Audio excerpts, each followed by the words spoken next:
Put a bay leaf on the window. Your problem will disappear instantly. Bay leaves aren't just a popular spice that adds flavor and aroma to many dishes. While we mostly associate them with cooking, they also have other, lesser-known uses. It turns out they can effectively help with a very common problem in your home. Spring has arrived, the days are getting warmer,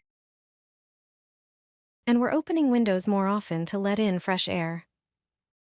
Place bay leaves along window frames or on the windowsill.